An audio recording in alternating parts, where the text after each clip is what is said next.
एक बार फिर स्वागत जी। उम्मीद है कि हुण तक का प्रोग्राम तुहानूं जरूर चंगा लगा होवेगा ते अज परमिंदर जी अपने नाल फेर ने ते असीं गल्लां बातां करनियां ने मैंटल हैल्थ के बारे दे विच। परमिंदर जी आयां नूं स्वागत है। बहुत बहुत धन्यवाद जी और देखने वाले सारे दर्शकों को प्यार भरी सत श्री अकाल।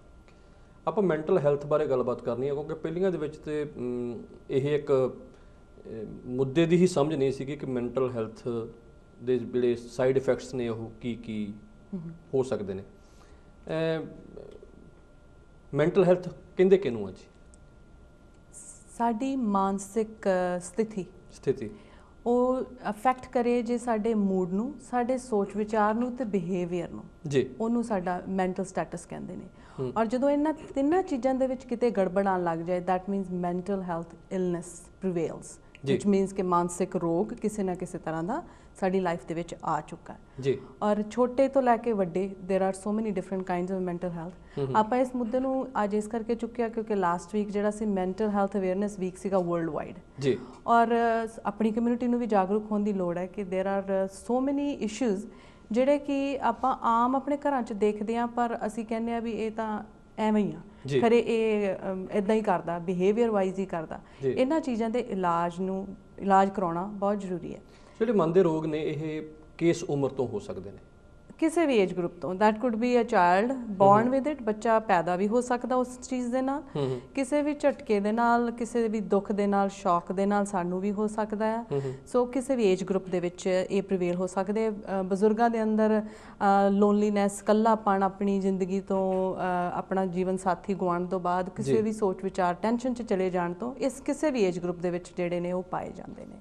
ਇਹਦੇ ਲੱਛਣ ਕੀ ਹੁੰਦੇ ਨੇ, ਸਿੰਪਟਮਸ ਪਤਾ? ਕਿਉਂਕਿ ਆਮ ਤੌਰ ਦੇ ਉੱਪਰ ਜਿਹੜਾ ਰੋਗੀ ਹੁੰਦਾ ਉਹ ਮੰਨਣ ਨੂੰ ਤਿਆਰ ਨਹੀਂ ਹੁੰਦਾ ਕਿ ਮੈਨੂੰ ਕਿਸ ਤਰ੍ਹਾਂ ਦਾ ਇਸ ਟਾਈਪ ਦਾ ਰੋਗ ਆ, ਕਿਉਂਕਿ ਇੱਕ ਸਾਡਾ ਜਿਹੋ ਜਿਹਾ ਸੱਭਿਆਚਾਰ ਆ, ਅਸੀਂ ਮਾਨਸਿਕ ਰੋਗ ਜਿਹੜਾ ਉਸ ਨੂੰ ਤਕਰੀਬਨ ਪਾਗਲਪਨ ਦੇ ਤੌਰ ਤੇ ਹੀ ਦੇਖਦੇ ਹਾਂ ਔਰ ਉਸ ਅਸੀਂ ਕਾਫੀ ਜ਼ਿਆਦਾ ਅੰਬੈਰਸਮੈਂਟ ਫੀਲ ਕਰਦੇ ਹਾਂ। ਬਿਲਕੁਲ ਜੀ। ਉਹਦੇ ਲੱਛਣ ਕੀ ਹੁੰਦੇ ਨੇ ਕਿ ਜਿੱਥੋਂ ਸਮਝ ਲਿਆ ਜਾਵੇ ਕਿ ਇਸ ਨੂੰ ਸਿੰਪਥੀ ਦੀ ਲੋੜ ਆ ਜਾਂ ਇਲਾਜ ਦੀ ਲੋੜ ਆ? ਹਾਂਜੀ। ਜਾਂ ਇਸ ਦਾ ਮਜ਼ਾਕ ਦਾ ਪਾਤਰ ਬਣਾਉਣ ਦੀ ਲੋੜ ਨਹੀਂ?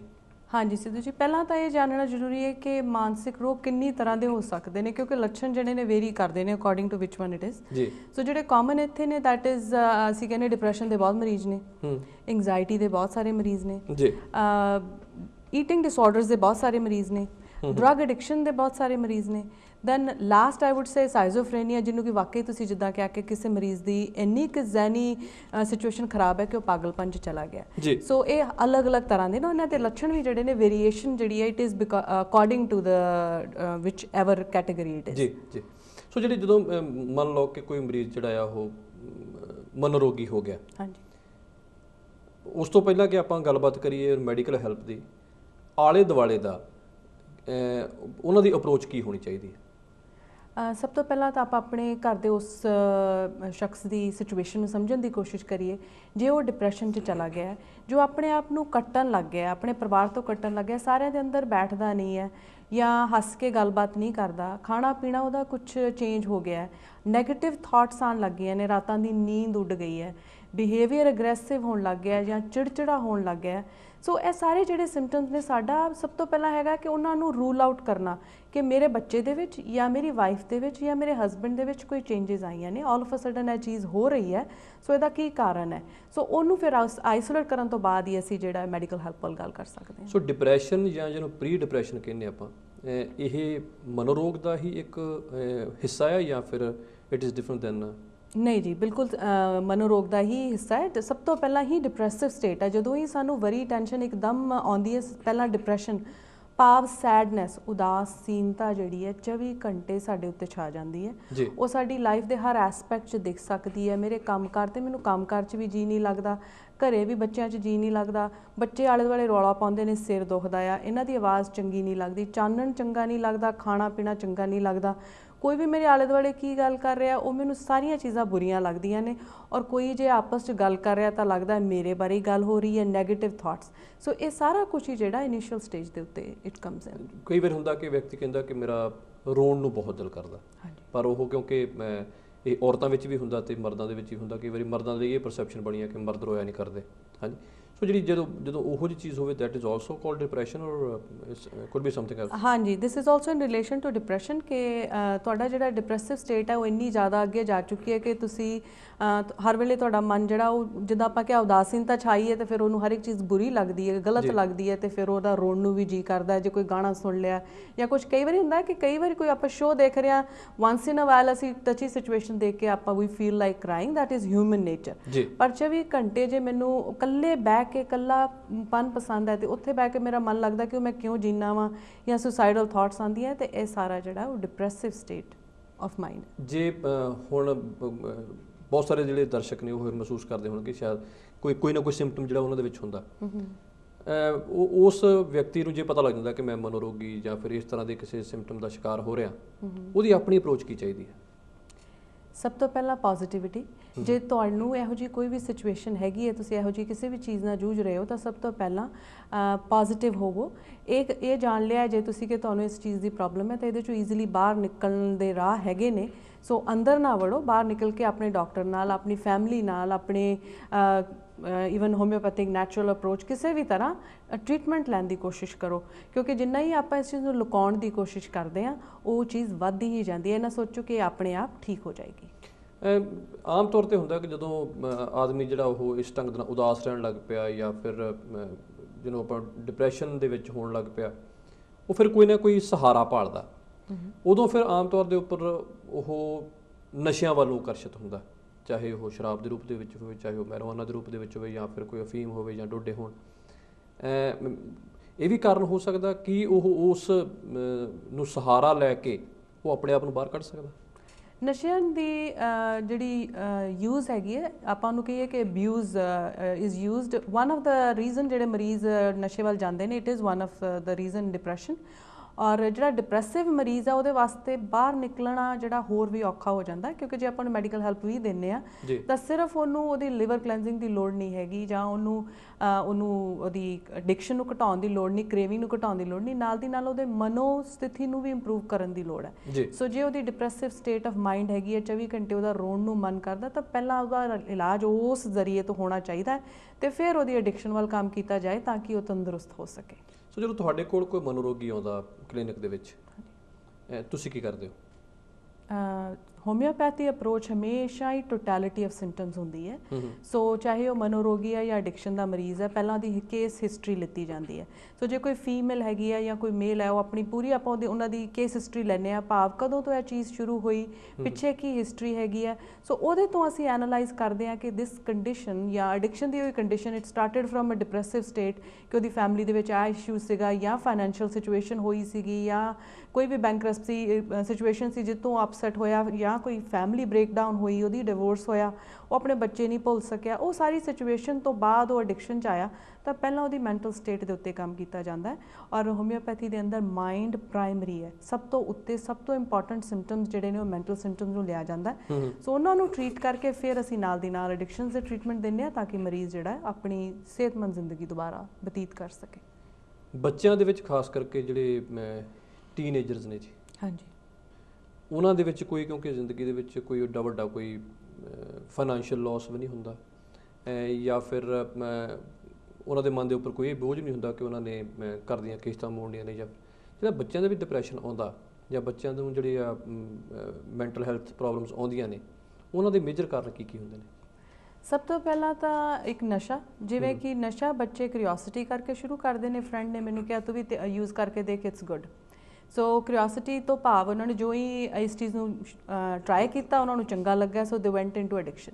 ਦੂਸਰਾ ਹੈਗਾ ਕਿ ਆਲ ਆਫ ਅ ਸਡਨ ਜਿਹੜੇ ਬੱਚੇ ਐਵਰੇਜ ਸੀਗੇ ਸਕੂਲਾਂ ਦੇ ਵਿੱਚ, ਕਿਉਂਕਿ ਇੱਥੇ ਸਕੂਲਾਂ ਦੇ ਅੰਦਰ ਗ੍ਰੇਡ 8 ਤੱਕ ਕੋਈ ਵੀ ਪ੍ਰੈਸ਼ਰ ਨਹੀਂ ਪਾਇਆ ਜਾਂਦਾ ਸਟੱਡੀਜ਼ ਦੇ ਉੱਤੇ, ਪਰ ਆਲ ਆਫ ਅ ਸਡਨ ਫਿਰ ਜਦੋਂ ਗ੍ਰੇਡ 8 ਤੋਂ ਬਾਅਦ 9, 10, 11, 12 ਤੇ ਫਿਰ ਕਾਲਜ ਐਂਡ ਯੂਨੀਵਰਸਿਟੀ, ਉਹ ਜਿਹੜਾ ਇੱਕਦਮ ਝਟਕਾ ਜਾਂ ਆਪਾਂ ਕਹੀਏ ਕਿ ਇੰਨਾ ਪ੍ਰੈਸ਼ਰ ਸਟੱਡੀ ਦਾ ਕਈ ਬੱਚੇ ਨਹੀਂ ਸੰਭਾਲ ਪਾਉਂਦੇ, ਰਿਜ਼ਲਟਸ ਫਾਲ ਕਰਦੇ ਨੇ, ਉਹ ਡਿਸਅਪੁਆਇੰਟ ਹੁੰਦੇ ਨੇ ਘਰੋਂ ਵੀ ਤੇ ਆਪਣੇ ਫਰੈਂਡਸ਼ਿਪ ਸਰਕਲ 'ਚ ਵੀ, ਉਹਨਾਂ ਦੇ ਫਰੈਂਡ ਕਿਤੇ ਪਹੁੰਚ ਗਏ, ਮੈਂ ਕਿੱਥੇ ਰਹਿ ਗਿਆ। ਸੋ ਉਹ ਸੋਚ ਤੋਂ ਉਹ ਬਾਹਰ ਨਹੀਂ ਨਿਕਲ ਪਾਉਂਦੇ। ਅਸੀਂ ਸੋਚਦੇ ਹਾਂ ਸਟ੍ਰੈਸ ਐਂਡ ਵਰੀ ਸਿਰਫ ਸਾਨੂੰ ਹੀ ਹੈ, ਫਾਈਨੈਂਸ਼ੀਅਲ ਸਟ੍ਰੈਸ ਹੀ ਸਭ ਕੁਝ ਨਹੀਂ ਹੈਗਾ। ਸੋ ਇਹੋ ਜਿਹੀਆਂ ਚੀਜ਼ਾਂ ਜਦੋਂ ਬੱਚਿਆਂ ਦੇ ਉੱਤੇ ਭਾਰੀ ਹੁੰਦੀਆਂ ਨੇ ਤਾਂ ਫਿਰ ਉਹ ਨਸ਼ਿਆਂ ਦਾ ਸਹਾਰਾ ਲੈ ਕੇ ਇਹਨਾਂ ਸਿਚੁਏਸ਼ਨ ਦੇ ਵਿੱਚ ਪੈਦਾ ਹੋ ਜਾਂਦੀਆਂ। ਐਡਿਕਸ਼ਨ ਦੇ ਬਾਰੇ ਜਾਂ ਫਿਰ ਮੈਂਟਲ ਹੈਲਥ ਇਸ਼ੂ ਬਾਰੇ ਤੁਸੀਂ ਕੋਈ ਗੱਲ ਹੁਣ ਕਰਨੀ ਚਾਹੁੰਦੇ ਹੋ ਤਾਂ ਸਟੂਡੀਓ ਫੋਨ ਕਰ ਸਕਦੇ ਹੋ 416 640 0200 640 0200 ਤੇ ਤੁਸੀਂ ਗੱਲਬਾਤ ਕਰਨੀ ਆ। ਔਰ ਜਿੰਨੀਆਂ ਤੁਹਾਡੀਆਂ ਕਾਲਸ ਆਉਂਦੀਆਂ ਹੁੰਦੀਆਂ ਨੇ ਅਸੀਂ ਉਹਦੇ ਵਿੱਚੋਂ ਇੱਕ ਨੰਬਰ ਪਿਕ ਕਰਿਆ ਕਰਾਂਗੇ ਤੇ ਉਹ ਕੋਈ ਵੀ ਹੋ ਸਕਦਾ, ਜੇ ਪਹਿਲੀ ਕਾਲ ਵੀ ਹੋ ਸਕਦੀ ਹੈ, ਤੀਜੀ ਵੀ ਹੋ ਸਕਦੀ ਹੈ, 6ਵੀਂ ਵੀ ਹੋ ਸਕਦੀ ਹੈ, 10ਵੀਂ 12ਵੀਂ ਵੀ ਹੋ ਸਕਦੀ ਹੈ, 20ਵੀਂ ਵੀ ਹੋ ਸਕਦੀ ਹੈ। ਇੱਕ ਨੰਬਰ ਜਿਹੜਾ ਉਹ ਪਿਕ ਕਰਿਆ ਕਰਾਂਗੇ ਤੇ ਉਸ ਨੂੰ ਟੌਪ ਚੋਇਸ ਇਲੈਕਟ੍ਰੋਨਿਕਸ ਵੱਲੋਂ ਇੱਕ DVD ਪਲੇਅਰ ਜਿਹੜਾ ਜੀ ਉਹ ਗਿਫਟ ਵਜੋਂ ਦਿੱਤਾ ਜਾਇਆ ਕਰੇਗਾ। ਉੱਥੋਂ ਦਾ ਫ਼ੋਨ ਨੰਬਰ ਮੈਂ ਦੱਸ ਦਿਆਂ ਜੀ ਕਿ 905 799 0045 ਤੇ ਗੱਲਬਾਤ ਕਰ ਸਕਦੇ ਹੋ। ਔਰ ਤੁਹਾਨੂੰ ਕਿਸੇ ਵੀ ਤਰ੍ਹਾਂ ਦਾ ਕੋਈ ਹੈਲਥ ਇਸ਼ੂ ਹੋਵੇ ਤਾਂ ਪਰਮਿੰਦਰ ਜੀ ਹੋਰਾਂ ਦੇ ਨਾਲ ਸਹਿਯੋਗ ਹੋਮੋਪੈਥੀ ਦੇ ਨਾਲ ਗੱਲਬਾਤ ਕਰ ਸਕਦੇ ਹੋ। ਕਿਸੇ ਵੇਲੇ ਵੀ ਇਹਨਾਂ ਦੇ ਨਾਲ ਸੰਪਰਕ ਕੀਤਾ ਜਾ ਸਕਦਾ ਹੈ ਔਰ ਹਫਤੇ ਦੇ 7 ਦਿਨ ਖੁੱਲ੍ਹਦੇ ਨੇ ਜੀ 10 ਵਜੇ ਤੋਂ ਲੈ ਕੇ 6 ਵਜੇ ਤੱਕ। ਸੋ ਤੁਸੀਂ ਰਦਰਫੋਰਡ ਅਤੇ ਕੁਈਨ ਦੇ ਬਿਲਕੁਲ ਲਾਗੇ ਇਹਨਾਂ ਦਾ ਕਲੀਨਿਕ ਹੈ ਜੀ, ਤੁਸੀਂ ਉੱਥੇ ਕਿਸੇ ਵੇਲੇ ਵੀ ਪਹੁੰਚ ਸਕਦੇ ਹੋ। ਸੋ ਆਮ ਤੌਰ ਦੇ ਉੱਪਰ ਜਿਹੜੇ ਮੈਂਟਲ ਹੈਲਥ ਇਸ਼ੂਜ਼ ਦੇ ਪ੍ਰਤੀ ਮਰੀਜ਼ ਆਉਂਦੇ ਨੇ, ਕੀ ਕਮਿਊਨਿਟੀ ਇਸ ਪ੍ਰਤੀ ਅਵੇਅਰ ਹੈ? ਬਿਲਕੁਲ ਆਈ ਵੁੱਡ ਸੇ ਕਿ ਕਾਫੀ ਮਰੀਜ਼ ਇਹਨਾਂ ਚੀਜ਼ਾਂ ਦੇ ਨਾਲ ਜੂਝਦੇ ਹੋਏ ਆਉਂਦੇ ਨੇ। ਜਿੱਦਾਂ ਆਪਾਂ ਡਿਪਰੈਸ਼ਨ ਦੀ ਗੱਲ ਕੀਤੀ, ਇਸ ਤੋਂ ਅੱਗੇ ਹੈਗਾ ਐਂਗਜ਼ਾਇਟੀ, ਬਹੁਤ ਹੀ ਜ਼ਿਆਦਾ ਕਾਮਨ ਹੈ। ਆਈ ਵੁੱਡ ਸੇ ਕਿ ਜ਼ਿਆਦਾਤਰ ਮੈਂ ਆਪਣੇ ਮਰੀਜ਼ਾਂ ਦੇ ਵਿੱਚ ਇਹ ਦੇਖਿਆ ਟੈਕਸੀ ਡਰਾਈਵਰ ਜੀ, ਟਰੱਕ ਡਰਾਈਵਰ, ਫੀਮੇਲ ਜਿਹੜੀਆਂ ਡਿਪਰੈਸ਼ਨ ਸਟੇਟ ਦੇ ਵਿੱਚ ਹੈਗੀਆਂ ਉਹਨਾਂ ਦੇ ਅੰਦਰ ਇਹ ਐਂਗਜ਼ਾਇਟੀ ਬਹੁਤ ਜ਼ਿਆਦਾ ਹੈ। ਐਂਗਜ਼ਾਇਟੀ ਦੇ ਵਿੱਚ ਤੇ ਡਿਪਰੈਸ਼ਨ ਦੇ ਵਿੱਚ ਕੀ ਫਰਕ ਹੈ? ਹਾਂਜੀ, ਐਂਗਜ਼ਾਇਟੀ ਦੇ ਅੰਦਰ ਹੈਗਾ ਕਿ ਇੱਕਦਮ ਤੁਹਾਡਾ ਸਰੀਰ ਜਿਹੜਾ ਫੜਫੜਾਉਣ ਲੱਗ ਜਾਂਦਾ ਹੈ, ਤੁਹਾਨੂੰ ਘਬਰਾਹਟ ਹੋਣ ਲੱਗ ਜਾਂਦੀ ਹੈ, ਦਿਲ ਧੜਕਣ ਲੱਗ ਜਾਂਦਾ ਹੈ, ਤਰੇਲੀਆਂ ਆਉਣ ਲੱਗ ਜਾਂਦੀਆਂ, ਇਹਨੂੰ ਇੰਝ ਲੱਗਦਾ ਹੈ ਕਿ ਬਸ ਮੈਨੂੰ ਹੁਣੇ ਕੁਝ ਹੋ ਚੱਲਾ। ਜਿਵੇਂ ਕਿ anxiety sometimes is considered as a false alarm of heart attack. ਮਰੀਜ਼ ਨੂੰ ਕਹਿੰਦਾ ਮੇਰੀ ਜਾਨ ਨਿਕਲ ਚੱਲੀ, ਮੈਨੂੰ ਕੁਝ ਹੋ ਚੱਲਾ, ਮੈਨੂੰ ਬਚਾ ਲਓ, ਮੇਰੇ ਸਿਰ ਨੂੰ ਕੁਝ ਚੜ੍ਹਦਾ, ਮੇਰੇ ਦਿਲ ਨੂੰ ਕੁਝ ਚੜ੍ਹਦਾ, ਮੇਰਾ ਦਿਲ ਘੁੱਟਿਆ ਜਾਂਦਾ ਆ। ਸੋ ਇਹ ਸਿੰਪਟਮਸ ਜਿਹੜੇ ਮਰੀਜ਼ ਨੂੰ ਹੁੰਦੇ ਆ।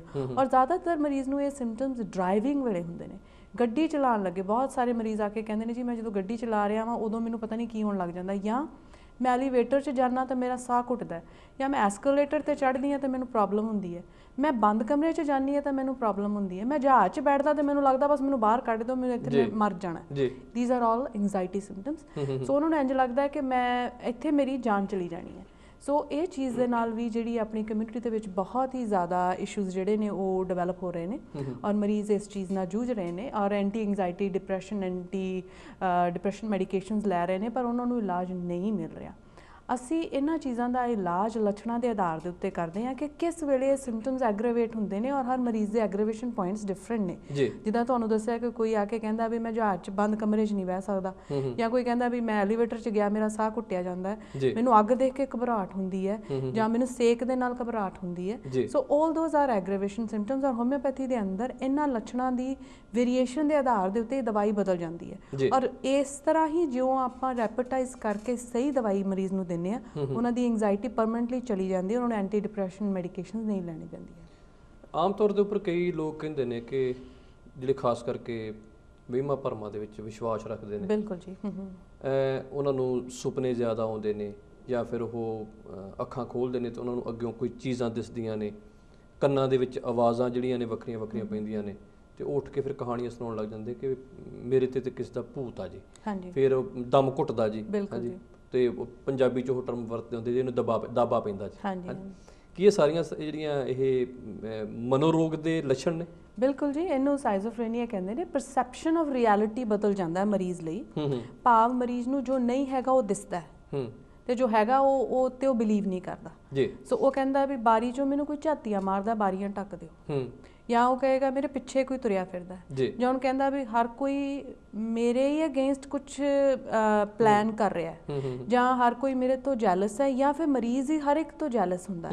ਮਰੀਜ਼ ਨੂੰ ਇੰਝ ਲੱਗਦਾ ਹੈ ਕਿ ਮੇਰੇ ਆਲਾ ਦੁਆਲਾ ਮੇਰਾ ਮਾਂ ਪਿਓ ਭੈਣ ਭਰਾ ਸਾਰੇ ਹੀ ਮੇਰੇ ਅਗੇਂਸਟ ਨੇ, ਉਹ ਕਿਸੇ ਦੀ ਵੀ ਬਿਲੀਵ ਨਹੀਂ ਕਰਦਾ। ਇਹ ਸਾਰੇ ਸਾਈਜ਼ੋਫਰੇਨਿਕ ਜਿਹੜਾ ਮੈਂਟਲ ਕੰਡੀਸ਼ਨ ਹੈ, ਜਿਹਨੂੰ ਕਹਿ ਲਓ ਵੀ ਪਾਰਸ਼ਲ ਮੈਨੀਅਕ ਕੰਡੀਸ਼ਨ ਹੈ, ਪਾਗਲਪਨ ਮਾਈਨਰ ਦੀ ਕੰਡੀਸ਼ਨ ਹੈਗੀ ਹੈ, ਜਿਹਦੇ ਅੰਦਰ ਮਰੀਜ਼ ਨੂੰ ਦਵਾਈ ਦੀ ਜ਼ਰੂਰਤ ਹੈ, ਨਾ ਕਿ ਉਹ ਝਾੜੇ ਐਂਡ ਆਲ ਦੋਸ ਥਿੰਗਸ ਦੀ। ਸੋ ਉਹਦੇ ਨਾਲ ਅਸੀਂ ਮਰੀਜ਼ ਨੂੰ ਖਰਾਬ ਕਰ ਲੈਂਦੇ। ਰੀਸੈਂਟਲੀ ਮੇਰੇ ਕੋਲ ਇੱਕ ਕੇਸ ਆਇਆ ਔਰ ਉਹ ਬੱਚਾ ਜਿਹੜਾ 22-23 ਸਾਲ ਦਾ ਹੈ, 8-9 ਸਾਲ ਤੋਂ ਉਹਨੂੰ ਇਹ ਸਿਚੁਏਸ਼ਨ ਜਿਹੜੀ ਹੈ ਸ਼ੁਰੂ ਹੋਈ। ਪਹਿਲਾਂ 1 ਸਾਲ ਪੇਰੈਂਟਸ ਨੇ ਦਵਾਈ ਦਿੱਤੀ ਔਰ ਉਸ ਤੋਂ ਬਾਅਦ ਮਦਰ ਨੂੰ ਇੰਡੀਆ ਲੈ ਕੇ ਗਏ, ਕਹਿੰਦੇ ਬਸ ਅਸੀਂ ਇਹੀ ਕੁਝ ਕਰਦੇ ਰਹੇ ਇੰਨੇ ਸਾਲਾਂ ਦੇ। ਔਰ ਉਹ ਬੱਚਾ ਹੁਣ ਅੱਜ ਉਹਦੀ ਇਹੋ ਜਿਹੀ ਕੰਡੀਸ਼ਨ ਹੈ ਕਿ ਉਹਨੂੰ 8-9-10 ਸਾਲ ਟ੍ਰੀਟਮੈਂਟ ਹੀ ਨਹੀਂ ਮਿਲਿਆ। ਸੋ ਕੰਡੀਸ਼ਨਸ ਜਿਹੜੀਆਂ ਉਹ ਵਰਸ ਹੁੰਦੀਆਂ ਜਾਂਦੀਆਂ।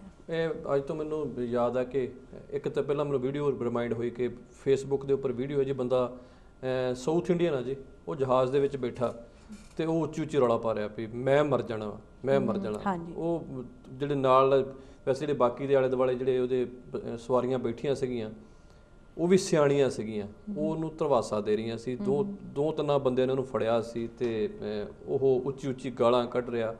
ਇਹਦੇ ਬਾਵਜੂਦ ਵੀ ਉਹ ਉਹਦੇ ਨਾਲ ਸਿੰਪਥੈਟਿਕ ਢੰਗ ਦੇ ਨਾਲ ਉਹ ਡੀਲ ਕਰ ਰਹੇ ਨੇ। ਇੱਕ ਮੌਲਟਨ ਦੇ ਵਿੱਚ ਅੱਜ ਤੋਂ 15 ਸਾਲ ਪਹਿਲਾਂ ਇੱਕ ਪੀਰ ਬਾਬਾ ਹੁੰਦਾ ਸੀਗਾ ਜੀ, ਔਰ ਇੱਕ ਪਰਿਵਾਰ ਨੂੰ ਅਸੀਂ ਜਾਣਦੇ ਹਾਂ। ਉਹ ਅਸੀਂ ਉਦੋਂ ਨਗਾਰਾ ਅਖਬਾਰ ਦੇ ਵਿੱਚ ਉਹਦੀ ਸਟੋਰੀ ਛਾਪੀ ਵੀ ਸੀ। ਉਹ ਤਕਰੀਬਨ $20,000 ਜਿਹੜਾ ਸੀਗਾ, ਕਿਉਂਕਿ ਉਹਨਾਂ ਦੇ ਬੱਚੇ ਨੂੰ ਇਹੋ ਜਿਹੀ ਕੋਈ ਸਮੱਸਿਆ ਸੀ, ਔਰ $20,000 ਦੇ ਕਰੀਬ ਡਾਲਰ ਜਿਹੜਾ ਉਸ ਪੀਰ ਬਾਬੇ ਨੇ ਠੱਗਿਆ ਜੀ। ਔਰ ਜਦੋਂ ਫਿਰ ਉਹਦੀਆਂ ਇੱਕ ਵਾਰੀ ਉਹਨਾਂ ਦੀ ਨਿਊਜ਼ ਲੱਗੀ, ਫਿਰ ਉਸ ਤੋਂ ਬਾਅਦ 5-7 ਹੋਰ ਇਹੋ ਜਿਹੇ ਆਏ ਕੇਸਿਸ, ਔਰ ਉਹ ਜਦੋਂ ਉਹਦੇ 'ਤੇ ਕਾਫੀ ਚਾਰਜਿਸ ਲੱਗੇ ਤੇ ਜਦੋਂ ਉਹਦੀ ਭਾਲ ਕੀਤੀ ਗਈ ਤਾਂ ਹਾਲੇ ਤੱਕ ਉਹ ਬਾਬਾ ਲੱਭਾ ਨਹੀਂ। ਸੋ ਅਸੀਂ ਕਿ ਦਰਅਸਲ ਇੱਕ ਤਾਂ ਮਨੋਰੋਗੀ ਹੈ ਕਿ ਜਿਹੜੇ ਫਿਰ ਆਲੇ ਦੁਆਲੇ ਵਾਲੇ ਉਹਨੂੰ ਇਹਨਾਂ ਦੇ ਕੋਲ ਲੈ ਕੇ ਜਾਂਦੇ ਨੇ, ਕਿ ਉਹ ਵੀ ਮਨੋਰੋਗੀ ਨਹੀਂ?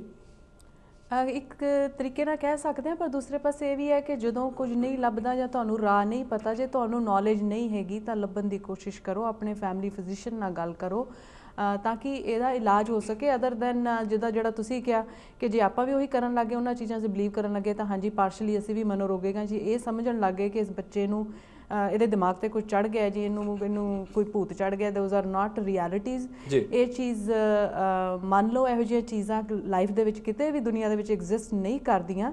ਸੋ we need to give treatment to those patients. ਹੁਣ ਮੇਰੇ ਕੋਲ ਇੱਕ ਹੋਰ ਮਰੀਜ਼ ਹੈ, ਬੱਚਾ 25-26 ਸਾਲ ਦਾ, ਔਰ ਉਹ ਯੂਨੀਵਰਸਿਟੀ ਦੇ ਵਿੱਚ ਜਾ ਕੇ ਉਹਦੀ ਇਹ ਕੰਡੀਸ਼ਨ ਹੋਈ ਹੈ ਕਿ ਉਹਨੂੰ ਇੰਝ ਲੱਗਦਾ ਹੈ ਕਿ ਮੇਰੇ ਆਲੇ ਦੁਆਲੇ ਵਾਲਾ ਜਿਹੜਾ ਵੀ ਇਨਸਾਨ ਹੈ, ਉਹ ਭਾਵੇਂ ਮੇਰੀ ਮਾਂ ਹੈ, ਮੇਰਾ ਪਿਓ ਹੈ, ਸਾਰੇ ਇੱਦਾਂ ਦੇ ਨੇ ਕਿ ਮੇਰੇ ਅਗੇਂਸਟ ਸਾਰੇ ਜਿਹੜੇ ਉਹ ਪਲਾਨ ਕਰਦੇ ਨੇ। ਔਰ ਬੱਚਾ ਯੂਨੀਵਰਸਿਟੀ ਛੱਡ ਕੇ ਘਰ ਆ ਗਿਆ, ਉਹ ਨਾ ਭੈਣ ਤੇ ਵਿਸ਼ਵਾਸ ਕਰਦਾ, ਨਾ ਮਾਂ ਤੇ, ਨਾ ਪਿਓ ਤੇ। Finally after treatment gradually started improving.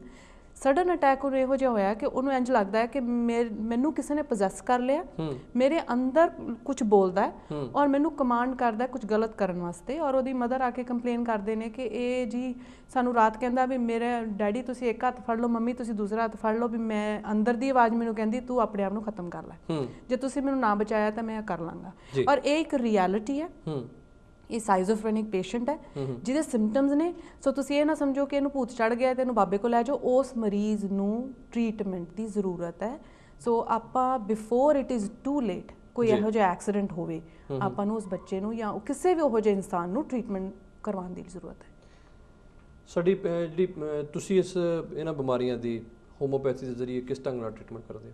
ਜਿਸ ਤਰ੍ਹਾਂ ਆਪਾਂ ਅੱਗੇ ਦੱਸਿਆ, ਡਿਪਰੈਸਿਵ ਪੇਸ਼ੈਂਟਸ ਨੂੰ ਜਿੱਦਾਂ ਆਪਾਂ ਟ੍ਰੀਟ ਕਰਦੇ ਹਾਂ ਲੱਛਣਾਂ ਦੇ ਆਧਾਰ 'ਤੇ, ਉਹਨੂੰ 2 ਚੀਜ਼ਾਂ ਸੁਣਾਈ ਦਿੰਦੀਆਂ ਨੇ, ਉਹਨੂੰ 3 ਚੀਜ਼ਾਂ ਦਿਖਦੀਆਂ ਨੇ, ਉਹਨੂੰ ਨਾ ਪ੍ਰੈਜ਼ੈਂਟ ਚੀਜ਼ਾਂ ਜਿਹੜੀਆਂ ਸਾਹਮਣੇ ਮੈਨੂੰ ਗਏ ਹੋਏ ਇਨਸਾਨ ਦਿਖਦੇ ਨੇ, ਮੇਰੇ ਦਾਦਾ ਦਾਦੀ ਮੇਰੇ ਨਾਲ ਰਹਿੰਦੇ ਨੇ, ਮੇਰੇ ਕੋਈ ਕਮਰੇ 'ਚ ਨਾਲ ਮੇਰੇ ਰਹਿੰਦਾ, ਮੇਰੇ ਕਮਰੇ 'ਚ ਚੂਹੇ ਭੱਜੇ ਫਿਰਦੇ ਨੇ, ਜਾਂ ਮੇਰੇ ਬਦਨ 'ਤੇ ਕੀੜੇ ਚੱਲਦੇ ਨੇ। ਇਹ ਸਾਰੀਆਂ ਰਿਐਲਿਟੀਜ਼ ਹੈ ਔਰ ਇਹ ਸਿੰਪਟਮ ਜਿਹੜੇ ਨੇ ਇੱਕ ਦਵਾਈ ਦਾ ਅਲੱਗ-ਅਲੱਗ ਸਿੰਪਟਮ ਹੈ।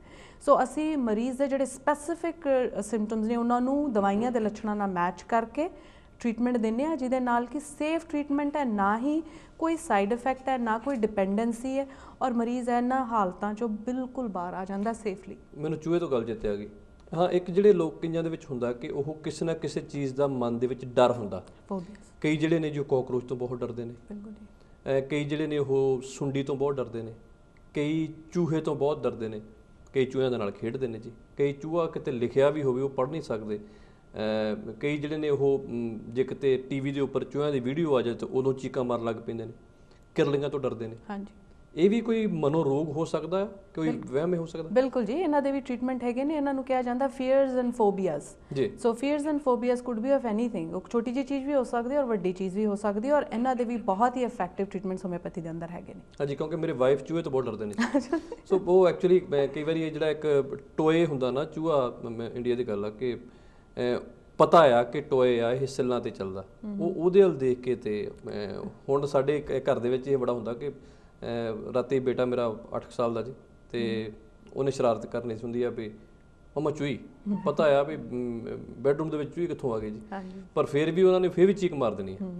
ਤੇ ਇੱਕ ਸਾਡੇ ਹੋਰ ਨੇ ਜੀ, ਉਹ ਸੁੰਡੀ ਤੋਂ ਬਹੁਤ ਡਰਦੇ ਨੇ ਜੀ। ਸੋ ਗੱਲ ਕੀ ਕਿ ਇਹਨਾਂ ਚੀਜ਼ਾਂ ਦਾ ਵੀ ਇਲਾਜ ਜਿਹੜਾ ਉਹ ਕੀਤਾ ਜਾ ਸਕਦਾ। ਬਿਲਕੁਲ ਜੀ, ਬਿਲਕੁਲ। ਸੋ ਜੇ ਜੀ ਤੁਸੀਂ ਵੀ ਕਿਸੇ ਚੀਜ਼ ਤੋਂ ਡਰਦੇ ਹੋ ਤੇ ਜ਼ਰੂਰ ਇਹਦਾ ਹੋਮਿਓਪੈਥੀ ਦੇ ਵਿੱਚ ਇਲਾਜ ਹੈ, ਬਜਾਏ ਇਸ ਦੇ ਕਿ ਕਈ ਵਾਰੀ ਫਿਰ ਉਹਨਾਂ ਲੋਕਾਂ ਨੂੰ ਮਜ਼ਾਕ ਦੇ ਪਾਤਰ ਵੀ ਬਣਨਾ ਪੈਂਦਾ ਜੀ। ਹਾਂਜੀ, ਸੋ ਨਾਂ ਸ਼ੇਰ ਸਿੰਘ ਡਰਦਾ ਚੂਹੀ ਤੋਂ ਜੀ। ਸੋ ਇੱਕ ਵੈਸੇ ਇੱਕ ਸਾਈਕਲ ਵੀ ਹੁੰਦਾ ਜੀ ਕਿ ਜਿਹੜਾ ਜੀ ਇੱਕ ਫੇਸਬੁੱਕ ਦੇ ਉੱਪਰ ਹੀ ਮੈਂ ਕੁਝ ਪੜ੍ਹਿਆ ਸੀਗਾ ਕਿ ਜਿਹੜਾ ਕਾਕਰੋਚ ਆ ਜੀ, ਉਹ ਬਿੱਲੀ ਤੋਂ ਡਰਦਾ, ਬਿੱਲੀ ਕੁੱਤੇ ਤੋਂ ਡਰਦੀ ਹੈ, ਕੁੱਤਾ ਬੰਦੇ ਤੋਂ ਡਰਦਾ ਤੇ ਬੰਦਾ ਜਨਾਨੀ ਤੋਂ ਡਰਦਾ, ਜਨਾਨੀ ਫਿਰ ਕਾਕਰੋਚ ਤੋਂ ਡਰਦੀ ਹੈ ਜੀ। ਦੋਸਤੋ, ਉਮੀਦ ਹੈ ਕਿ ਅੱਜ ਦਾ ਇਹ ਪ੍ਰੋਗਰਾਮ ਜ਼ਰੂਰ ਤੁਹਾਨੂੰ ਚੰਗਾ ਲੱਗ ਰਿਹਾ ਹੋਵੇਗਾ। ਸੋ ਸਾਡੀ ਗੱਲਬਾਤ ਇੱਦਾਂ ਜਾਰੀ। ਬੱਚਿਆਂ ਦੇ ਵਿੱਚ ਡਿਪਰੈਸ਼ਨ ਤੇ ਐਂਗਜ਼ਾਇਟੀ ਜਿਹੜੀ ਆ ਉਹ ਕਿਸ ਏਜ ਤੋਂ ਹੋ ਸਕਦੀ ਆ ਤੇ ਉਹਦੇ ਸਿੰਪਟਮਸ ਕੀ ਹੋਣ ਤੇ ਉਹਦੇ ਕਾਰਨ ਕੀ ਹੋ ਸਕਦੇ? ਹਾਂਜੀ, ਜਿਸ ਤਰ੍ਹਾਂ ਅਸੀਂ ਬੱਚਿਆਂ ਦੇ ਵਿੱਚ ਗੱਲ ਕੀਤੀ, ਕਈ ਵਾਰੀ ਇੱਦਾਂ ਹੁੰਦਾ ਹੈ ਕਿ ਉਹਨਾਂ ਦਾ ਬਚਪਨ ਕਿਸ ਤਰ੍ਹਾਂ ਬੀਤਿਆ।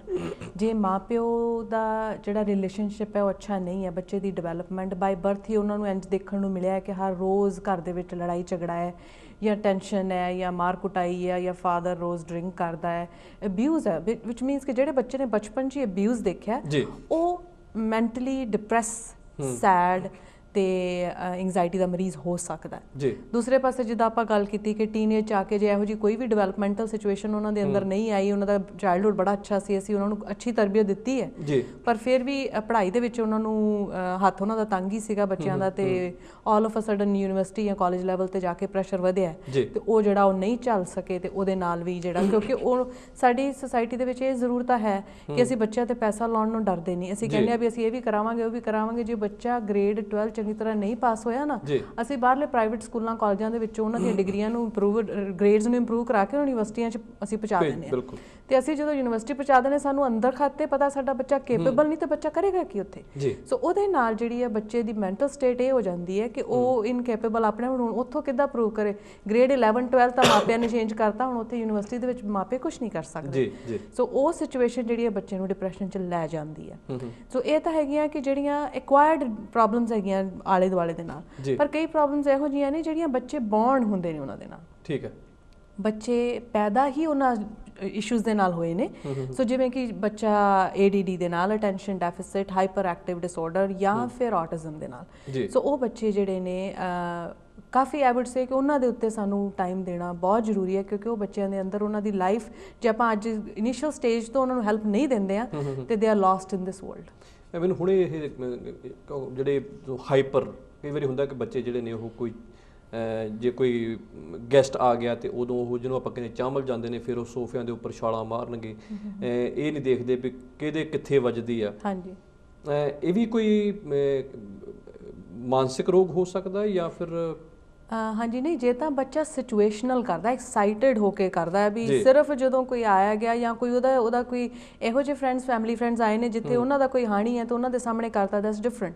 ਪਰ ਇੱਕ ਬੱਚਾ ਜਿਹੜਾ ਉਹਨੂੰ ਮੋਟਰ ਲਾਈ ਹੈ, ਉਹ ਚਾਹੇ ਉਹ ਘਰ ਹੈਗਾ ਨਹੀਂ ਹੈਗਾ, ਉਹ ਸਕੂਲੇ ਹੈਗਾ, ਉਹ ਕਿਤੇ ਵੀ, ਉਹ ਪਾਰਕ 'ਚ ਹੈਗਾ, that child is hyperactive। ਸੋ ਉਹ ਬੱਚੇ ਜਿਹੜੇ ਨੇ ਉਹ attention deficit hyperactive disorder ਦੇ ਬੱਚੇ ਨੇ। ਬੁਲਿੰਗ ਦੀ ਸਮੱਸਿਆ ਆਉਂਦੀ ਵਿੱਚ ਜੀ, ਜਿਹੜੇ ਬੱਚੇ ਬੁਲੀ ਕਰਦੇ ਨੇ, ਦੂਸਰੇ ਨੂੰ ਕੰਟਰੋਲ ਕਰਨ ਦੀ ਕੋਸ਼ਿਸ਼ ਕਰਦੇ ਨੇ, ਉਹਨਾਂ ਦੇ ਵਿੱਚ ਡਰ ਦਾ ਜਿਹੜਾ ਉਹ ਮਾਦਾ ਉਹ ਬੜਾ ਘੱਟ ਆ, ਹਮੇਸ਼ਾ ਹੀ ਉਹ ਇੱਕ ਤਰੀਕੇ ਦੇ ਨਾਲ ਜਿਹੜੀ ਮੇਨ ਇੱਥੇ ਬੁਲਿੰਗ ਦਾ ਇੱਥੇ ਪਤਾ ਲੱਗਾ ਜੀ, ਉੱਥੇ ਆਮ ਤੌਰ ਤੇ ਹੁੰਦਾ ਸੀ ਕਿ ਬੱਚਾ ਜਿਹੜਾ ਜੀ ਉਹ ਭਾਵੇਂ ਕੋਈ ਜਿਹੜਾ ਅੱਗੇ ਬੈਠਾ ਜੀ ਉਹ ਜੇ ਆਪਣੇ ਕੰਮ ਦੇ ਵਿੱਚ ਵੀ ਹੈ ਜੀ, ਪਰ ਫਿਰ ਵੀ ਜਾ ਕੇ ਉੱਥੇ ਪੰਗਾ ਲੈਣਾ। ਜਿਹੜੇ ਬੁਲਿੰਗ ਕਰਦੇ ਨੇ ਉਹ ਮਾਨਸਿਕ ਰੋਗੀ ਹੋ ਸਕਦੇ ਨੇ? ਜਿਹੜੇ ਬੁਲਿੰਗ ਕਰਦੇ ਨੇ ਉਹ ਵੀ ਮਾਨਸਿਕ ਰੋਗੀ ਹੋ ਸਕਦੇ ਨੇ, ਔਰ ਜਿਹੜੇ ਉਹਨੂੰ ਰਿਗਰੈਸ ਨਹੀਂ ਕਰਦੇ ਤੇ ਉਹਦਾ ਸ਼ਿਕਾਰ ਹੁੰਦੇ ਨੇ, ਉਹ ਬੁਲਿੰਗ ਵੀ ਇੱਕ ਮਾਨਸਿਕ ਰੋਗਤਾ ਪੈਦਾ ਕਰਦੀ ਹੈ। ਕਿਉਂਕਿ ਇੱਕ ਬੱਚੇ ਦੀ ਜਿਹੜੇ ਬੱਚੇ ਜਦੋਂ ਆਪਾਂ ਗ੍ਰੇਡ 8 9 ਦੇ ਵਿੱਚ ਹੁੰਦੇ ਨੇ, ਦੇ ਕੈਨ ਅਸੈਸ ਕਿਹੜਾ ਵੀਕ ਬੱਚਾ ਹੈ, ਕਿਹੜੇ ਬੱਚੇ ਦੀ ਕਿਹੜੀ ਜਿਸ ਤਰ੍ਹਾਂ ਤੁਸੀਂ ਕਿਹਾ ਕਿ ਕੋਈ ਚੂਹੇ ਤੋਂ ਡਰਦਾ ਹੈ ਤੇ ਉਹ ਮਜ਼ਾਕ ਦਾ ਕੇਂਦਰ ਬਣ ਜਾਂਦਾ। ਸੋ ਇਸੇ ਹੀ ਤਰ੍ਹਾਂ ਦੀ ਕੋਈ ਵੀ ਗਲਤੀ ਜਾਂ ਕੋਈ ਇਹੋ ਜਿਹੀ ਚੀਜ਼ ਜਦੋਂ ਕਿਸੇ ਇੱਕ ਬੱਚੇ ਦੇ ਉੱਤੇ ਕਲਾਸ ਦੇ ਵਿੱਚ ਪਿਕ ਕਰ ਲੈਂਦੇ ਨੇ, ਤਾਂ ਫਿਰ ਉਸ ਚੀਜ਼ ਨੂੰ ਉਹਦੇ ਅਗੇਂਸਟ ਯੂਜ਼ ਕਰਕੇ, ਔਰ ਬੱਚਿਆਂ ਦੀਆਂ ਮਾਨਸਿਕ ਸਿਚੁਏਸ਼ਨਸ ਇੰਨੀਆਂ ਥੱਲੇ ਚਲੀਆਂ ਜਾਂਦੀਆਂ, ਇੰਨਾ ਉਹਨਾਂ ਨੂੰ ਤੰਗ ਕੀਤਾ ਜਾਂਦਾ, ਕਈ ਵਾਰੀ ਬੱਚੇ ਜਿਹੜੇ ਨੇ ਇਹਨਾਂ ਸਿਚੁਏਸ਼ਨਸ ਪਿੱਛੇ ਹੀ ਸੁਸਾਈਡਸ ਵੀ ਕਰ ਲੈਂਦੇ ਨੇ। ਜੀ, ਸੋ ਸਾਡੀ ਜਿਹੜੀ ਪੇਰੈਂਟਸ ਦੀ ਉੱਥੇ ਗੱਲ ਆਉਂਦੀ ਕਿ ਸਾਡੀ ਅਪਰੋਚ ਕੀ ਚਾਹੀਦੀ ਹੈ ਵੀ ਜੇ ਸਾਡਾ ਬੱਚਾ ਜਿਹੜਾ ਉਹ ਡਿਪਰੈਸ਼ਨ ਜਾਂ ਐਂਗਜ਼ਾਇਟੀ ਦੇ ਵਿੱਚ ਹੈ, ਜਾਂ ਫਿਰ ਇਹ ਵੀ ਪਤਾ ਲੱਗਦਾ ਕਿ ਬੱਚਾ ਜਿਹੜਾ ਬਾਹਰ ਜਾ ਕੇ ਸਕੂਲੇ ਪੰਗੇ ਬੜਾ ਲੈਂਦਾ ਕਿ ਉਹ ਬੁਲੀ ਕਰਦਾ, ਪੇਰੈਂਟਸ ਦਾ ਕੀ ਅਪਰੋਚ ਚਾਹੀਦੀ ਹੈ ਤੇ ਤੁਸੀਂ ਉਹਦੇ ਮੈਡੀਕਲੀ ਕਿਵੇਂ ਹੈਲਪ ਕਰ ਸਕਦੇ ਹੋ? Right action at the right time, that is important. ਜੇ ਤੁਹਾਨੂੰ ਪਹਿਲੀ ਵਾਰੀ ਪਤਾ ਲੱਗਿਆ ਕਿ ਮੇਰੇ ਬੱਚੇ ਨੇ ਕਿਸੇ ਬੱਚੇ ਨੂੰ ਸਕੂਲੇ ਮਾਰਿਆ, ਕਿਉਂਕਿ ਤੁਹਾਨੂੰ ਕੋਈ ਨਾ ਕੋਈ ਕੰਪਲੇਨ ਜਾਂ ਇਨਫੋਰਮੇਸ਼ਨ ਸਕੂਲ ਤੋਂ ਆਉਂਦੀ ਹੈ, ਤੇ ਸਾਨੂੰ ਉਸ ਚੀਜ਼ ਨੂੰ, ਮੈਨੂੰ ਬਹੁਤ ਵਾਰੀ ਇਹ ਚੀਜ਼ ਵੈਸੇ ਬੁਰੀ ਵੀ ਲੱਗਦੀ, ਕਈ ਵਾਰੀ ਆ ਕੇ ਬੱਚਿਆਂ ਦੇ ਪੇਰੈਂਟਸ ਇਹ ਵੀ ਕਹਿੰਦੇ ਨੇ ਇੱਥੇ ਤੇ ਭੈਣ ਜੀ ਡਿਸਕ੍ਰਿਮੀਨੇਸ਼ਨ ਬਹੁਤ ਹੈ, ਉਹ ਸਾਡੇ ਹੀ ਨਿਆਣੇ ਨੂੰ ਕਹਿੰਦੇ ਨੇ, ਦੈਟਸ ਰੋਂਗ। ਇਹ ਸਮਝਣ ਦੀ ਕੋਸ਼ਿਸ਼ ਕਰੋ ਕਿ ਜੇ ਇੱਕ ਟੀਚਰ 30 ਬੱਚਿਆਂ ਚੋਂ ਮੇਰੇ ਬੱਚੇ ਨੂੰ ਕੁਝ ਕਹਿ ਰਹੀ ਹੈ ਤਾਂ ਕੁਛ ਨਾ ਕੁਛ ਕਾਰਨ ਤਾਂ ਉਹਦੇ ਮਗਰ ਹੋਏਗਾ। So I have to accept that. ਜਾਂ ਫਿਰ ਮੈਂ ਜੇ ਰਾਈਟ ਅਵੇ ਉਸ ਚੀਜ਼ ਨੂੰ ਬਿਲੀਵ ਨਹੀਂ ਕਰਦੀ ਤਾਂ ਮੈਂ ਠੀਕ ਹੈ, ਮੈਂ ਉਸ ਸਟੇਟਮੈਂਟ ਨੂੰ ਲਵਾਂ ਤੇ ਉਹਨੂੰ ਵੈਰੀਫਾਈ ਕਰਾਂ ਆਪਣੇ ਤੌਰ ਤੇ। ਸੋ ਤੁਸੀਂ ਆਪਣੇ ਬੱਚੇ ਨੂੰ ਵਾਚ ਕਰੋ, ਉਹਦੇ ਬਿਹੇਵੀਅਰ ਨੂੰ ਵਾਚ ਕਰੋ। ਜੇ ਸਕੂਲ ਵਾਕ ਕਰਕੇ ਜਾਂਦਾ, ਇੱਕ ਦੋ ਵਾਰੀ ਉਹਨੂੰ ਪਿੱਛੋਂ ਦੇਖੋ ਕਿਸ ਤਰ੍ਹਾਂ ਹੈ, ਫਿਰ ਉਹਦਾ ਆਪਸੀ ਪੀਅਰਸ ਦੇ ਨਾਲ, ਆਪਣੇ ਫਰੈਂਡਸ ਦੇ ਨਾਲ, ਜਾਂ ਆਪਣੇ ਸਿਬਲਿੰਗਸ ਦੇ ਨਾਲ, ਆਪਣੇ ਭੈਣ ਭਰਾਵਾਂ ਦੇ ਨਾਲ ਉਹਦਾ ਬਿਹੇਵੀਅਰ ਕਿੱਦਾਂ ਆ। ਸੋ ਜੇ ਉਹਨੂੰ ਘਰ ਦੇ ਵਿੱਚ ਵੀ ਇਦਾਂ ਹੀ ਲੱਗਦਾ ਮੇਰੀ ਚੀਜ਼ ਕਿਉਂ ਛੱਡਦੀ ਹੈ, ਮੇਰੀ ਚੀਜ਼ ਉੱਥੇ ਕਿਉਂ ਚੱਕੀ ਹੈ, ਉੱਥੇ ਕਿਉਂ ਰੱਖੀ ਹੈ, ਸੋ ਜੇ ਉਸ ਐਟੀਟਿਊਡ ਦਾ ਘਰ ਦੇ ਵਿੱਚ ਵੀ ਇਦਾਂ ਦਾ ਹੈਗਾ ਤਾਂ definitely we need to help the child. ਕਿਉਂਕਿ ਅੱਗੇ ਸੁਸਾਇਟੀ ਦੇ ਵਿੱਚ, ਸੋਸ਼ਲ ਲਾਈਫ ਦੇ ਵਿੱਚ ਜੇ ਅੱਜ ਆਪਾਂ ਨੂੰ ਇਸ ਚੀਜ਼ ਦੇ ਵਿੱਚ ਇਨਕਰੇਜ ਕਰਦੇ ਹਾਂ ਤਾਂ ਉਹੀ ਬਿਹੇਵੀਅਰ ਫਿਰ ਬੱਚੇ ਦਾ ਰੈਸਟ ਆਫ ਲਾਈਫ ਜਿਹੜਾ ਉਹ ਅਫੈਕਟ ਕਰਦਾ ਉਹਨੂੰ। ਜਿਹੜੇ ਬੱਚਿਆਂ ਦੇ ਵਿੱਚ ਲਰਨਿੰਗ ਡਿਸਆਰਡਰ ਹੁੰਦਾ ਹੈ, ਜਾਂ ਫਿਰ ਬੱਚੇ ਦਾ ਪੜ੍ਹਾਈ ਦੇ ਵਿੱਚ ਮਨ ਨਹੀਂ ਲੱਗਦਾ, ਜਿਹੜੇ ਟੀਚਰ ਕਹਿੰਦੇ ਨੇ ਕਿ ਇਹ ਜਦੋਂ ਅਸੀਂ ਇਹ ਧਿਆਨ ਨਹੀਂ ਦਿੰਦਾ ਪੜ੍ਹਾਈ ਦੇ ਵਿੱਚ, ਜਦੋਂ ਟੀਚਰ ਪੜ੍ਹਾ ਰਹੇ ਹੁੰਦੇ ਨੇ ਤੇ ਕੁਝ ਹੋਰ ਹੀ ਕਰ ਰਿਹਾ ਹੁੰਦਾ, ਉਹਨਾਂ ਬੱਚਿਆਂ ਨੂੰ ਆਪਾਂ ਇਸ ਕੈਟਾਗਰੀ 'ਚ ਰੱਖ ਸਕਦੇ ਹਾਂ? ਜੇ ਨਹੀਂ ਰੱਖ ਸਕਦੇ ਤੇ ਅਸੀਂ ਉਹ ਕਿਸ ਕੈਟਾਗਰੀ ਦੇ ਵਿੱਚ ਆਉਂਦੇ ਨੇ ਤੇ ਉਹਨਾਂ ਦਾ ਵੀ ਇਲਾਜ ਕੀਤਾ ਜਾ ਸਕਦਾ? ਹਾਂਜੀ ਬਿਲਕੁਲ ਜੀ। ਜਿਹੜੇ ਬੱਚੇ ਪੜ੍ਹਾਈ ਦੇ ਵਿੱਚ ਧਿਆਨ ਨਹੀਂ ਦਿੰਦੇ, ਉਹਨਾਂ ਦਾ ਕਨਸੈਂਟਰੇਸ਼ਨ ਸਪੈਨ ਘੱਟ ਹੈਗਾ, ਉਹਨਾਂ ਦਾ ਅਟੈਂਸ਼ਨ ਸਪੈਨ ਘੱਟ ਹੈਗਾ, ਜਾਂ ਉਹਨਾਂ ਨੂੰ ਬਾਰ-ਬਾਰ ਰਿਮਾਈਂਡਰ ਦੇਣੇ ਪੈਂਦੇ ਨੇ। ਇੱਕ ਕੰਮ ਦੇ ਦਿੱਤਾ ਆ, ਉਹਨਾਂ ਨੂੰ ਤੁਹਾਨੂੰ ਬਾਰ-ਬਾਰ ਕਹਿਣਾ ਪੈਂਦਾ ਵੀ ਉਹਨੂੰ ਫਿਨਿਸ਼ ਕਰੋ। ਜਦੋਂ ਤੁਸੀਂ ਉਹਨੂੰ ਕਹਿੰਦੇ ਹੋ ਵੀ ਫਿਨਿਸ਼ ਕਰੋ ਫਟਾਫਟ, ਬੱਚਾ ਹਿਲਦਾ ਹੈ, ਉਹ ਇੱਕ ਅੱਖਰ ਪਾਉਂਦਾ ਹੈ ਤੇ ਫਿਰ ਗਵਾਚ ਜਾਂਦਾ ਹੈ। So these are called attention deficit kids. ਉਹਨਾਂ ਦਾ ਜਿਹੜਾ ਅਟੈਂਸ਼ਨ ਸਪੈਨ ਹੈ ਬਹੁਤ ਹੀ ਜ਼ਿਆਦਾ ਘੱਟ ਹੈਗਾ। ਉਹ ਬੱਚਿਆਂ ਦੀ ਜਿਹੜੀ ਐਗਜ਼ੈਕਟ ਹੈਲਪ ਹੈਗੀ ਹੈ 1-on-1। ਇੱਕ ਹੈਗਾ ਮੈਡੀਕਲ ਟ੍ਰੀਟਮੈਂਟ ਜਿਹਦੇ ਅੰਦਰ both attention deficit and attention deficit hyperactive disorder ਦੇ ਜਿਹੜੇ ਬੱਚੇ ਨੇ, ਉਹਨਾਂ ਨੂੰ ਕੰਸਰਟਾ ਵਰਗੀਆਂ ਡਰੱਗਸ, ਮਿਥਾਈਲਫੈਨਿਡੇਟ ਜਿਹੜੀ ਹੈ ਡਰੱਗ ਹੈਗੀ ਹੈ, ਉਹ ਦਿੱਤੀ ਜਾਂਦੀ ਹੈ ਡੇਲੀ, ਕਿ ਜੀ ਤੁਸੀਂ ਸਵੇਰੇ ਬੱਚੇ ਨੂੰ ਸਕੂਲੇ ਜਾਣ ਲੱਗੇ ਦੇ ਦੇਣੀ ਹੈ। ਔਰ ਉਹਦੇ ਨਾਲ ਕੀ ਹੈ, ਬੱਚਾ ਜਿਹੜਾ ਹੈ ਉਹਦਾ ਮਾਈਂਡ ਜਿਹੜਾ ਸਡੇਟ ਹੋ ਜਾਂਦਾ, ਬੇਹੋਸ਼ ਹੋ ਜਾਂਦਾ ਹੈ। ਉਹ 8 ਘੰਟੇ ਕਾਮਲੀ ਕਲਾਸ 'ਚ ਬੈਠਾ ਹੈ, ਉਹਨੇ ਨਾਲ ਦੇ ਨੂੰ ਨਹੀਂ ਤੰਗ ਕੀਤਾ, ਉਹ ਕਲਾਸ 'ਚ ਭੁੜਕਿਆ ਨਹੀਂ, ਠੀਕ ਹੈ। ਟੀਚਰ ਵਿਲ ਸੀ ਕਿ child is sitting, is he learning. ਸਾਡਾ ਮੋਟਿਵ ਹੈਗਾ ਇਜ਼ ਹੀ ਲਰਨਿੰਗ, ਕਿ ਬੱਚਾ ਇੰਪਰੂਵ ਹੋ ਰਿਹਾ ਹੈ, ਕਿ ਉਹ ਲਰਨ ਕਰ ਰਿਹਾ ਹੈ, ਕਿ ਉਹਦੀ ਅਟੈਂਸ਼ਨ ਡਿਵੈਲਪ ਹੋ ਰਹੀ ਹੈ। ਜੇ ਉਹ ਇੱਕ ਥਾਂ ਤੇ ਬੈਠਾ ਇੱਕ ਟੱਕ ਦੇਖੀ ਜਾਂਦਾ ਪਰ ਉਹ ਕੁਝ ਸਿੱਖ ਵੀ ਰਿਹਾ, ਜੋ ਟੀਚਰ ਨੇ ਕਲਾਸ 'ਚ ਸਿਖਾਇਆ ਉਹਨੂੰ ਸਮਝ ਵੀ ਆਈ ਹੈ, ਇੰਪੋਰਟੈਂਟ ਤਾਂ ਉਹ ਹੈ। ਇਹ ਨਹੀਂ ਹੈਗਾ ਕਿ ਉਹਨੂੰ ਕੁਰਸੀ ਦੇ ਨਾਲ ਅਸੀਂ ਬੰਨਣਾ ਹੈ। So this is what conventional system do. Homeopathy ਦੇ ਅੰਦਰ ਇਹਦੇ ਉੱਪਰ ਬਹੁਤ ਹੀ ਇਫੈਕਟਿਵ ਮੈਡੀਕੇਸ਼ਨਸ ਹੈਗੀਆਂ ਜਿਹੜੀਆਂ ਕਿ ਲੱਛਣਾਂ ਦੇ ਆਧਾਰ ਦੇ ਉੱਤੇ ਹੀ ਟ੍ਰੀਟਮੈਂਟ ਦਿੰਦੀਆਂ। ਬੱਚਾ ਜਿਹੜਾ ਉਹਨੂੰ ਖਾਣ ਦੀ ਪਲੇਟ ਵੀ ਦਿੱਤੀ ਹੈ, ਰੋਟੀ ਵੀ ਦਿੱਤੀ ਹੈ, ਬੁਰਕੀ ਪਾ ਲਈ ਫਿਰ ਬੈਠਾ, ਬੱਚੇ ਫਿਨਿਸ਼ ਕਰੋ, ਦੂਜੀ ਬੁਰਕੀ ਪਾ ਲਈ ਫਿਰ ਬੈਠਾ। That is also part of attention deficiency, ਕਿ ਇੱਕ ਗੱਲ ਦੇ ਉੱਤੇ ਰਿਮਾਈਂਡਰ ਹੈ, ਇੱਕ ਗੱਲ ਦੇ ਉੱਤੇ ਉਹਨੂੰ ਰਿਮਾਈਂਡਰ ਹੈ। ਸੋ ਇਹ ਚੀਜ਼ਾਂ ਜਿਹੜੀਆਂ ਨੇ definitely we could handle and improve their future. ਜੇ ਆਪਾਂ ਇਨੀਸ਼ੀਅਲ 3-4 ਸਾਲ ਜਿਹੜੇ ਕਿ ਬਿਲਡਿੰਗ ਈਅਰਸ ਆਫ ਬੱਚਿਆਂ ਦੇ, ਕਿੰਡਰਗਾਰਟਨ ਟੂ ਗ੍ਰੇਡ 2, ਇਹ 5 ਸਾਲ ਚਲੇ ਗਏ, ਉਸ ਤੋਂ ਅੱਗੇ ਉਹ ਹਮੇਸ਼ਾ ਹੀ ਪਿੱਛੇ ਰਹੇਗਾ, ਕਿਉਂਕਿ ਦੂਜੀ ਤੱਕ ਜਾ ਕੇ ਉਹਨਾਂ ਨੇ ਉਹਦਾ ਇੰਡੀਵਿਜੂਅਲ ਐਜੂਕੇਸ਼ਨ ਪਲਾਨ ਬਣਾ ਦੇਣਾ ਵੀ ਇਹਦੀ ਵੋਕੈਬਲਰੀ ਨਹੀਂ ਹੈਗੀ, ਇਹਦੀ ਰਾਈਟਿੰਗ ਨਹੀਂ ਹੈਗੀ, ਇਹਦੇ ਸਪੈਲਿੰਗਸ ਨਹੀਂ ਹੈਗੇ, ਤੇ ਜੇ ਆਹ ਤਿੰਨੋਂ ਚੀਜ਼ਾਂ ਨਹੀਂ ਹੈਗੀਆਂ ਤੇ ਬੱਚੇ ਦੀ ਸਾਇੰਸ ਤੇ ਸੋਸ਼ਲ ਸਟੱਡੀ ਕਿੱਥੋਂ ਡਿਵੈਲਪ ਹੋਏਗੀ, ਮੈਥ ਕਿੱਥੋਂ ਹੋਏਗਾ। ਸੋ ਸਾਰੀਆਂ ਚੀਜ਼ਾਂ ਦੇ ਵਿੱਚ ਉਹ ਇੰਡੀਵਿਜੂਅਲ ਐਜੂਕੇਸ਼ਨ ਪਲਾਨ ਲਾ ਦਿੰਦੇ ਨੇ। ਸੋ ਜੇ ਤੁਸੀਂ ਇਹ ਦੋਸਤੋ ਮਹਿਸੂਸ ਕਰਦੇ ਹੋ ਕਿ ਤੁਹਾਡੇ ਬੱਚੇ ਦੇ ਵਿੱਚ ਕੋਈ ਇਹੋ ਜਿਹੇ ਸਿੰਪਟਮਸ, ਇਹੋ ਜਿਹੇ ਲੱਛਣ ਹੈ ਨੇ, ਕਈ ਵਾਰੀ ਸਾਡੇ ਵਿੱਚ ਇਹ ਹੁੰਦਾ ਕਿ ਅਸੀਂ ਉਹ ਜਿਹੜਾ ਇੱਕੋ ਹੀ ਸਾਡੇ ਕੋਲ ਉੱਥੇ ਇੰਡੀਆ 'ਚ ਫਾਰਮੂਲਾ ਹੁੰਦਾ ਸੀਗਾ ਕਿ ਟੀਚਰ ਜਿਹੜੇ ਉਹ ਸਜ਼ਾ ਦੇ ਰਹੇ ਨੇ, ਉਹਨਾਂ ਨੇ ਸੋਟੀ ਚੁੱਕ ਲੈਣੀ ਤੇ ਮੈਂ ਪਾਉਣਾ ਪੜ੍ਹਨੇ, ਤੇ ਘਰ ਆਉਂਦਾ ਜੀ ਤੇ ਮਾਪਿਆਂ ਦਾ ਐਟੀਟਿਊਡ ਹੁੰਦਾ ਸੀਗਾ ਵੀ ਇਹਦੇ 2 ਕੰਨਾਂ ਤੇ ਲਾਓ ਫਿਰ ਇਹਨੇ ਪੜ੍ਹਨਾ ਸ਼ੁਰੂ ਕਰਨਾ। ਇੱਥੇ ਉਹ ਜਿਹੜੇ ਨੇ ਉਹ ਚੀਜ਼ਾਂ ਜਿਹੜੀਆਂ ਨੇ ਉਹ ਕਾਮਯਾਬ ਨਹੀਂ। ਸੋ ਬਜਾਏ ਇਸ ਦੇ ਕਿ ਤੁਸੀਂ ਉਸ ਆਪਣੇ ਦੇਸੀ ਤਰੀਕੇ ਨਾਲ ਬੱਚਿਆਂ ਨੂੰ ਡੀਲ ਕਰੋ, ਤੁਸੀਂ ਸਹਿਯੋਗ ਹੈਮੋਪੈਥੀ ਤੇ ਜ਼ਰੂਰ ਲੈ ਕੇ ਜਾਓ ਤੇ ਆਪਣੇ ਬੱਚੇ ਦੀ ਸਿਚੁਏਸ਼ਨ ਇਹਨਾਂ ਦੇ ਨਾਲ ਜ਼ਰੂਰ ਡਿਸਕਸ ਕਰੋ। ਤੁਸੀਂ ਇੱਕ ਵਾਰੀ ਆਪਣੀ ਜ਼ੁਬਾਨੀ ਦੱਸੋ ਜੀ ਕਿ ਜੇ ਤੁਹਾਡੇ ਨਾਲ ਕਿਸੇ ਨੇ ਕੰਸਲਟ ਕਰਨਾ ਹੋਵੇ, ਤੁਹਾਡੇ ਕੋਲ ਆਉਣਾ ਹੋਵੇ ਤੇ ਐਡਰੈਸ ਕਿੱਦਾਂ ਲੱਭਣ, ਤੇ ਜੇ ਬਰੈਂਪਟਨ ਦੇ ਪਰਲੇ ਪਾਸਿਓਂ ਸੈਂਡਲਵੁੱਡ ਮਾਫ ਕਰ ਚੁੰਕੂਜ਼ੀ ਵਾਲੀ ਸਾਈਡ ਤੋਂ ਕੁਈਨ ਤੇ ਆਉਣਾ ਹੋਵੇ ਤੇ ਫਿਰ ਉਹ ਕਿੱਥੋਂ ਦੀ ਜਾਣ, ਤੇ ਜੇ ਇੱਧਰੋਂ ਮਾਲਟਨ ਤੋਂ ਜਾਂ ਫਿਰ ਗੋਰ ਵਾਲੀ ਸਾਈਡ ਤੋਂ ਜਾਣਾ ਹੋਵੇ ਤਾਂ ਕਿੱਦਾਂ ਜਾਣ ਜੀ? ਹਾਂਜੀ, ਸਾਡਾ ਐਡਰੈਸ ਹੈਗਾ 269 ਕੁਈਨ ਸਟਰੀਟ ਈਸਟ, ਕੁਈਨ ਤੇ ਰਦਰਫੋਰਡ ਦਾ ਇੰਟਰਸੈਕਸ਼ਨ ਹੈ ਜੀ। ਯੂਨਿਟ ਨੰਬਰ 9 ਹੈ। ਜਦੋਂ ਤੁਸੀਂ ਇੰਟਰਸੈਕਸ਼ਨ 'ਚ ਆਉਂਦੇ ਹੋ ਤਾਂ ਪੀਜ਼ਾ ਤੇ ਪੌਪੇਜ਼ ਚਿਕਨ ਵਾਲਾ ਪਲਾਜ਼ਾ ਹੈ, ਉਸੇ ਦੀ ਬੈਕ ਸਾਈਡ ਤੇ there is lot of parking and corner unit ਹੈਗਾ ਨੰਬਰ 9। ਜੇ ਤੁਸੀਂ ਚਿੰਕੂਜ਼ੀ ਐਂਡ ਕੁਈਨ ਵਾਲੀ ਸਾਈਡ ਤੋਂ ਆਉਂਦੇ ਹੋ ਤਾਂ ਕੁਈਨ ਸਿੱਧਾ ਲੈ ਕੇ ਰਦਰਫੋਰਡ ਕ੍ਰਾਸ ਕਰਦੇ ਹੀ ਤੁਹਾਡੇ ਰਾਈਟ ਹੈਂਡ ਸਾਈਡ ਤੇ ਪਲਾਜ਼ਾ ਆਉਂਦਾ ਹੈ। ਸੋ ਇੰਟਰਸੈਕਸ਼ਨ ਟੱਪਦਿਆਂ ਹੀ from if we are coming from Chinguacousy ਜੀ। ਸੋ ਜੇ ਆਪਾਂ ਇੱਧਰ 에ਅਰਪੋਰਟ ਥਾਣੀ ਆਉਂਦੇ ਆ ਤਾਂ 410 ਦਾ ਬ੍ਰਿਜ ਕ੍ਰਾਸ ਕਰਦੇ ਆ ਸਾਰੀ ਰਦਰਫੋਰਡ ਤੋਂ ਪਹਿਲਾਂ ਤੁਹਾਡੇ ਲੈਫਟ ਹੈਂਡ ਸਾਈਡ ਤੇ ਅਗੇਨ ਜਿਹੜਾ ਪੌਪਾਈਜ਼ ਤੇ ਪੀਜ਼ਾ ਵਾਲਾ ਪਲਾਜ਼ਾ ਹੈ ਉਸੇ ਦੀ ਬੈਕ ਸਾਈਡ ਤੇ ਕਾਰਨਰ ਯੂਨਿਟ। ਕਲੀਨਿਕ 7 ਦਿਨ ਖੁੱਲ੍ਹਾ ਹੈ, ਵਾਕ ਇਨ ਕਲੀਨਿਕ ਹੈ, ਕਿਸੇ ਵੀ ਤਰ੍ਹਾਂ ਦੀ ਅਪਾਇੰਟਮੈਂਟ ਦੀ ਜ਼ਰੂਰਤ ਨਹੀਂ ਪੈਂਦੀ ਔਰ ਤੁਸੀਂ ਬੱਚਿਆਂ ਨੂੰ ਜਾਂ ਆਪਣੇ ਆਪ ਨੂੰ ਜਿਨ੍ਹਾਂ ਨੂੰ ਵੀ ਜ਼ਰੂਰਤ ਹੈਗੀ ਹੈ ਲੈ ਕੇ ਆ ਸਕਦੇ ਹੋ। ਜਿੱਦਾਂ ਅਸੀਂ ਕਿਹਾ ਕੰਸਲਟੇਸ਼ਨ ਦੇ ਵਿੱਚ ਕੋਈ ਵੀ ਚਾਰजेस ਨਹੀਂ ਹੈਗੇ, ਤੁਸੀਂ ਕੰਸਲਟੇਸ਼ਨ ਬਿਲਕੁਲ ਫ੍ਰੀ ਕਰਾ ਸਕਦੇ ਜੇ। ਦਵਾਈਆਂ ਜਿੰਨੀਆਂ ਵੀ ਯੂਜ਼ ਕੀਤੀਆਂ ਜਾਂਦੀਆਂ ਨੇ ਸਾਰੀਆਂ ਹੀ ਹੈਲਥ ਕੈਨੇਡਾ ਵੱਲੋਂ ਅਪਰੂਵਡ ਨੇ, ਪ੍ਰੋਪਰ ਡਰੱਗ ਆਇਡੈਂਟੀਫਿਕੇਸ਼ਨ ਨੰਬਰ ਦੇ ਨਾਲ ਨੇ। ਸੋ ਜੇ ਹੈਲਥ ਕੈਨੇਡਾ ਤੁਹਾਨੂੰ ਸੁਜੈਸਟ ਕਰਦਾ ਹੈ ਕਿ ਕੈਮੀਕਲ ਦਵਾਈਆਂ ਦੀ ਥਾਂ ਤੇ ਤੁਹਾਡੇ ਕੋਲ ਆਪਸ਼ਨਸ ਹੈਗੀ ਆ ਆਲਟਰਨੇਟ ਮੈਥਡ ਨੈਚੁਰਲ ਰੈਮਡੀਜ਼ ਦੇ ਨਾਲ ਤੁਸੀਂ ਆਪਣੇ ਆਪ ਦਾ ਟ੍ਰੀਟਮੈਂਟ ਕਰਾਓ, ਤਾਂ ਅਸੀਂ ਫਿਰ ਕਿਉਂ ਕੈਮੀਕਲਸ ਦੇ ਚੱਕਰਾਂ 'ਚ ਫਸੇ ਹਾਂ ਜਿਹਦੇ ਨਾਲ ਅਸੀਂ ਆਪਣੇ ਵਾਈਟਲ ਆਰਗਨਸ ਨੂੰ ਵੀ ਤੰਗ ਕਰ ਰਹੇ ਹਾਂ। ਸਪੈਸ਼ਲੀ ਬੱਚਿਆਂ ਦੇ ਵਿੱਚ ਜਿਹੜੀਆਂ ਕਿ ਉਹੋ ਜਿਹੇ ਟ੍ਰੀਟਮੈਂਟਸ ਜਿਹੜੇ ਤੁਹਾਨੂੰ ਇਹੋ ਜਿਹੀਆਂ ਦਵਾਈਆਂ ਦਿੱਤੀਆਂ ਗਈਆਂ ਕਿ ਲਾਈਫ ਟਾਈਮ ਤੁਸੀਂ ਇਹਨਾਂ ਨੂੰ ਮਿਥਾਈਲਫੈਨਿਡੇਟ ਦੇਣੀ ਹੈ, ਤਾਂ ਉਹਦੀ ਥਾਂ ਤੇ ਤੁਹਾਡੇ ਕੋਲ ਇਹੋ ਜਿਹੀ ਆਪਸ਼ਨ ਹੈਗੀ ਹੈ ਕਿ ਤੁਸੀਂ ਉਹਨੂੰ ਉਹ ਦਵਾਈ ਦਿਓ ਜਿਹੜੀ ਕਿ ਉਸ ਦੇ ਰੋਗ ਨੂੰ ਖਤਮ ਕਰ ਦੇਵੇ ਤੇ ਉਹਨੂੰ ਕਿਸੇ ਵੀ ਤਰ੍ਹਾਂ ਦੀ ਦਵਾਈ ਦੀ ਡਿਪੈਂਡੈਂਸੀ ਰੈਸਟ ਆਫ ਲਾਈਫ ਨਾ ਰਵੇ ਤੇ ਨਾ ਹੀ ਉਹਦੇ ਸਰੀਰ ਦੇ ਉੱਤੇ ਕੋਈ ਮਾੜਾ ਅਸਰ ਕਿ ਸਾਈਡ ਇਫੈਕਟ ਰਵੇ। ਸੋ ਜੇ ਕੋਈ ਵੀ ਤੁਹਾਨੂੰ ਪ੍ਰੋਬਲਮ ਹੈ ਤੁਹਾਡੇ ਵਿੱਚ ਜਾਂ ਬੱਚਿਆਂ ਦੇ ਵਿੱਚ ਜਾਂ ਬਜ਼ੁਰਗਾਂ ਦੇ ਵਿੱਚ ਕਿਸੇ ਵੀ ਤਰ੍ਹਾਂ ਦੇ ਹੈਲਥ ਇਸ਼ੂਜ਼ ਦੇ ਨਾਲ ਤੁਸੀਂ ਜੂਝ ਰਹੇ ਹੋ ਤਾਂ ਸਾਡਾ ਸੰਪਰਕ ਕਰ ਸਕਦੇ ਹੋ। ਸਾਡਾ ਨੰਬਰ ਹੈ 647 856 2516 647 8562516। ਘੱਟ ਵੱਧ ਬੋਲਿਆ ਗਿਆ ਹੋਵੇ ਤਾਂ ਮੁਆਫੀ ਦਿਓ। ਆ ਗਿਆ ਤਦ ਤੱਕ ਲਈ ਰੱਬ ਰਾਖਾ।